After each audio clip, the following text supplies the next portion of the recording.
Welcome to Brand Lover, honest, real and lively conversations for flourishing entrepreneurs and budding business owners on a mission to cultivate a heartfelt brand that connects with their purpose-driven mission.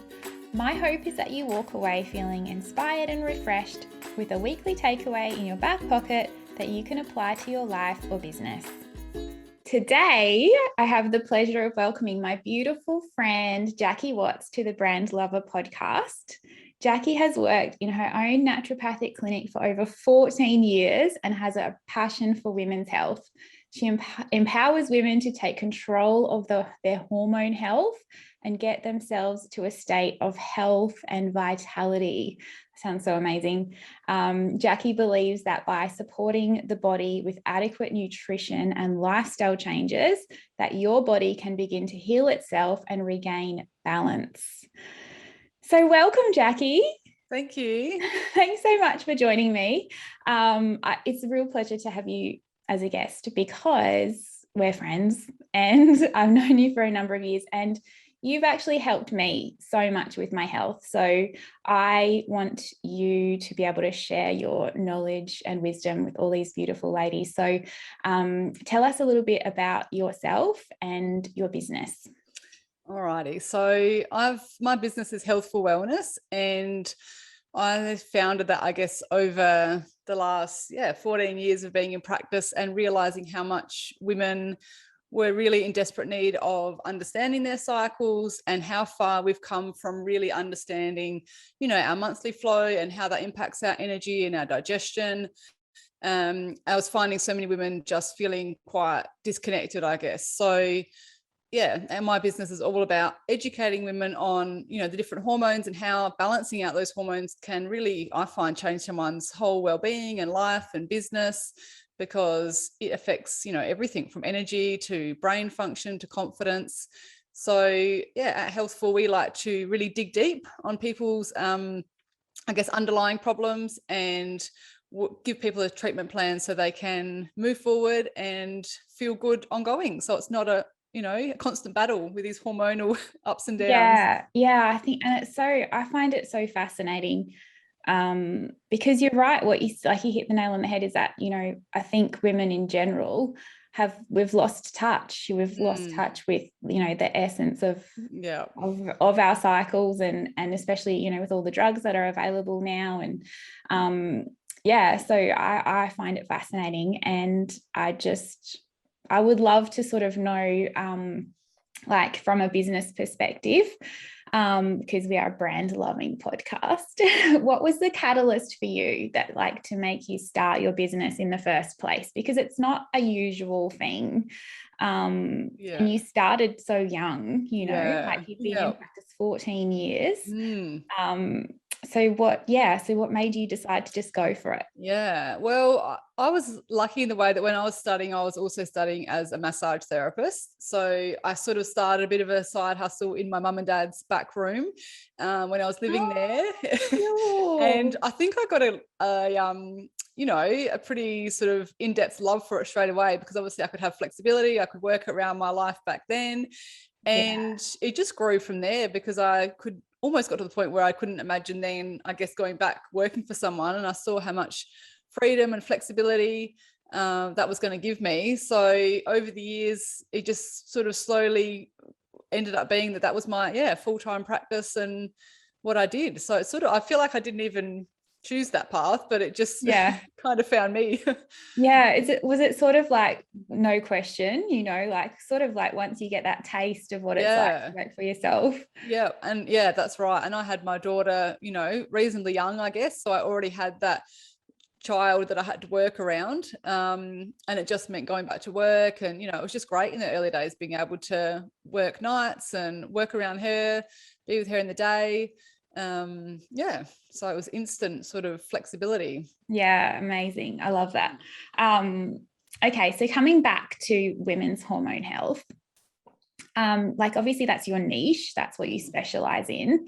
I'd love to know how you discovered it, what steps did you take to become known in your industry for this this specialty, because I can't imagine that you went out stud, like I kind of, is that like a degree, not your degree is not in women's health? No, like that's right. Yeah. So, So yeah, as a naturopath, I came out and like a lot of naturopaths felt like we could tackle it all and do all the things.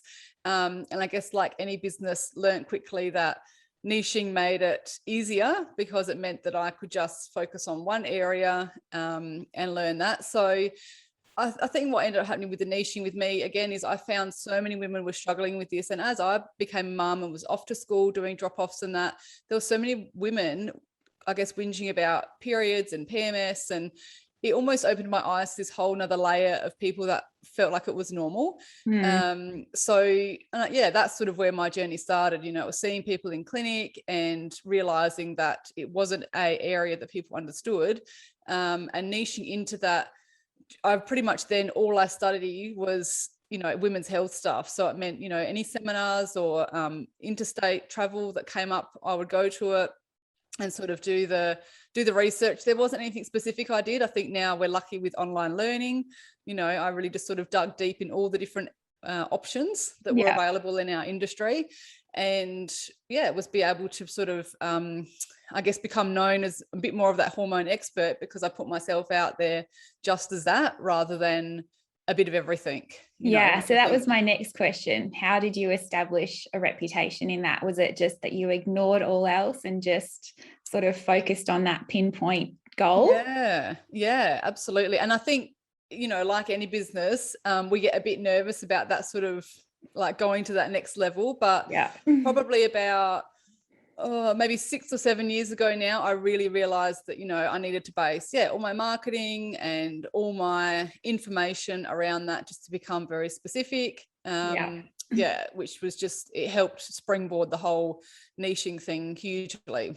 Yeah. So your whole brand now is centered around that. And all of your clientele are women. Yeah, absolutely. Women with hormonal issues, problems, unfortunately.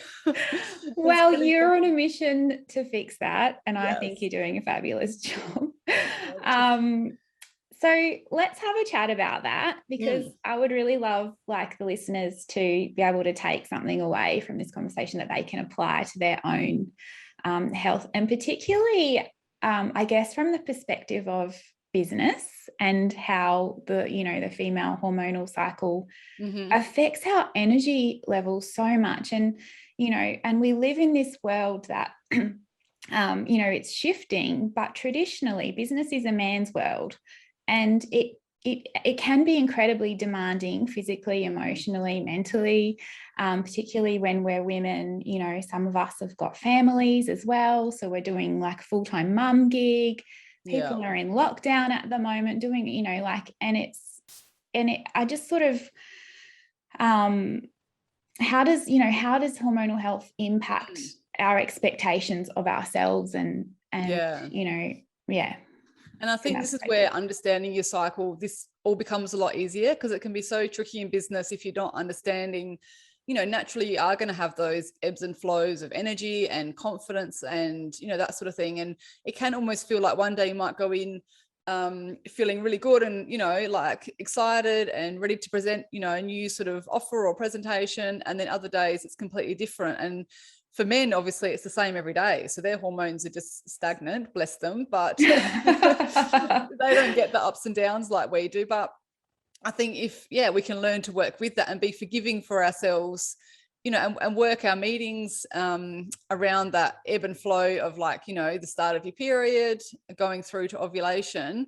I can run through just the different times in the cycle if you want, and how that sort of looks. That would be amazing. That was my next question, is how sort of, how they fluctuate, and especially in, like, what's happening in each week, and how can we sort of map that out and predict what to do. Yes, please. I think this is like something I've learned a lot about, just within my own business. When I go and do like an event or some place where you're showing up, you really want to make sure that you're scheduling that in the right time that suits you, to be aware of, your energy that you can put out. So obviously, at the start of a cycle, with menstruation and that sort of thing, we are going to naturally feel a bit more internal and like kind of holding back a little bit. So I think honoring that first 4 or 5 days of someone's cycle with more just the rest, and like penciling that in with that bit of that self-care. It's a nice time. We know we've got to do the self-care anyway. So making that real point at the start of a cycle to kind of retreat back a bit and do the inner work in the business perhaps. And then as we come into ovulation, so into the mid-cycle, around day sort of 6 to 12, what's happening there is your estrogen is starting to come up, and that's where you get that real sense of increase in energy. So this sort of time is where our brain is also wired to learn faster and like take on things a lot better. So if there's times in the month where you want to put aside, you know, learning or courses or, you know, taking up information, that sort of week in there between about day 6 and 12 is really good for learning and also feeling energized and confident. So that's where you can focus on, you know, your goals and getting clear on taking action, because you often feel quite energetic about those areas.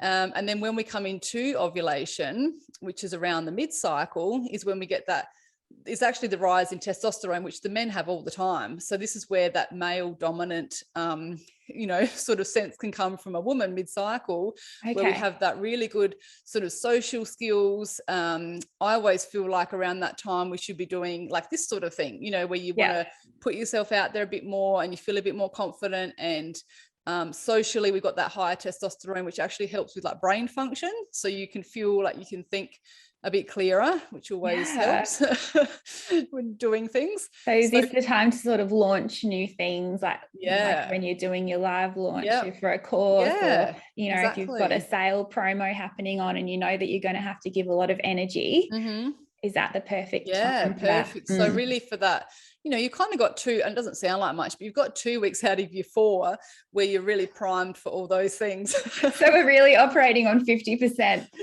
I think we do pretty good then. Exactly. And then you have that sort of downward decline where estrogen does drop, progesterone comes in, which is like our calming hormone before a period. And that's when I sort of, for me, try and do the things that don't require as much interaction. So, you know, writing emails or doing the behind the scenes stuff where you can sort of take your time and perhaps be in your comfies and, you know, look after yourself a bit better. Coming into your cycle, your energy is not going to be as good. But being aware of that, I find so many women just get so much more benefit, even with their like exercise and their work life. When you know that, and you can really get clear on, how that impacts your whole headspace, I guess. It's so interesting, because we actually like the whole reason that I thought of you to invite as a guest here was a topic that we were talking about in the Branding Hub, which is my membership. Some of the ladies they just lost the motivation altogether. You know, like 1 second they're like, go, I'm doing this, and this. And then the next day they're just like flat as a tack, don't want to do anything. Like, where's my motivation for my business gone, type thing. And I sort of, you know, we were talking about a few different things and, you know, identifying the cause and that sort of thing. And hormones was one of the causes. And it was like a light bulb switch went off for a couple of the ladies, because it really does have such an impact. And, you know, if you're not aware of it, it can be a bit debilitating. And I think as well on that, like, this is on a natural, normal hormone balance cycle. And when women have got that added stress and hormone imbalance, unfortunately, you know, that can feel a bit worse. So there might be longer times where or higher ups and downs. So times when your fatigue is worse than it perhaps should be, compared to if you did have that nice balance of your hormones already. You know, these waves, they'll be noticeable, but they shouldn't totally wipe you out, you know, which is what we often see with the stress flows on and causes these imbalances, and people really feel that real shift affects them hugely, unfortunately. And it, you know, like when you're aware of it and you are working towards healing, or at a point where you've got things running well, like it's much more predictable, isn't it? And then once it's predictable, it's sort of easier to map out when your energy is going to be low, and respect your, you know, like honor and respect your body and your energy flow. And I don't know, I think that we can be better business women because of that. So I mean, you've just answered all my questions basically.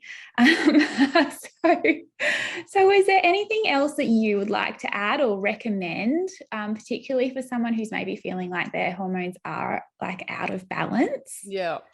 I guess something as well worth mentioning there with this hormonal stuff is that, being on, like you said, the medications and that sort of thing can impact the way our brains are wired. So things like the pill will actually change our brain wiring. And some people do find that can be like impacting on their business and their relationships in business. So sometimes it's thinking, I think, a bit more broadly as well about, what changes might be happening in someone's body that does affect like their ability to function at work and their stress levels. And, so often I guess we see women in business, this push and feel like you have to keep going and keep pushing.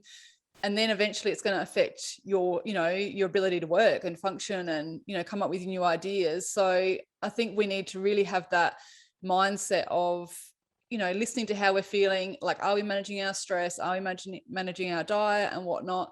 So that you can get your most out of work. I see so many people in business that feel flat and exhausted and they're dragging themselves through their own work journey, entrepreneurial journey, but really, they've got all those ideas, but they lack the motivation. So yeah, sometimes it's not just our headspace, it's actually other stuff going on, like, our gut health and what we're eating that will make a huge difference to all of that side as well. So investing that energy in that, I think, is so important for women in business, because it helps us just be able to do all the things you want to do much easier.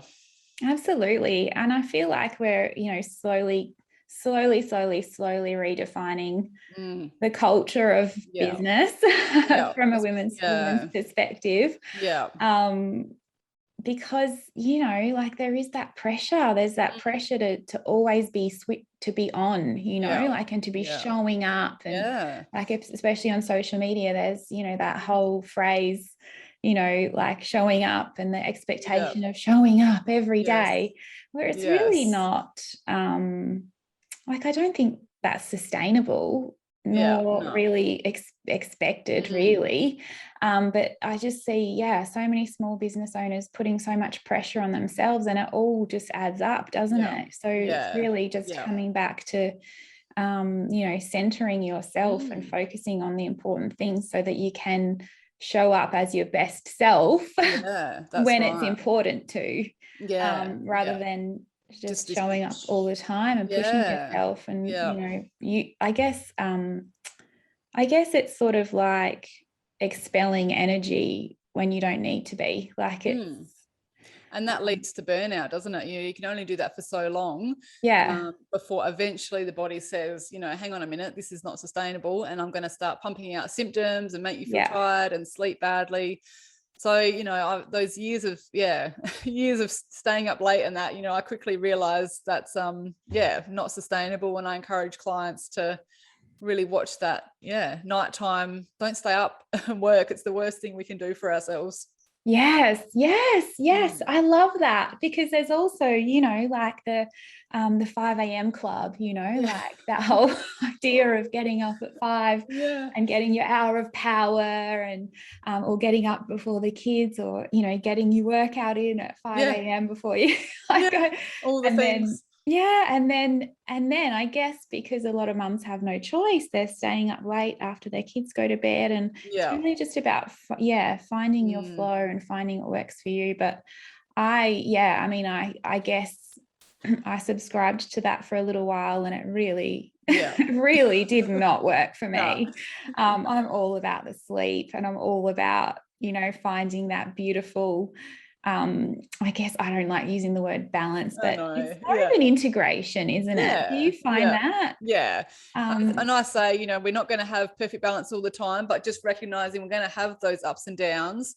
And as long as you've got, your non-negotiables, I pretty much say, like, as long as you know what do you need to do most of the time to keep things, managing, it's not going to be perfect all the time, but as long as once a day, you're going to maybe have a smoothie or go to bed at a certain time or do something to look after yourself.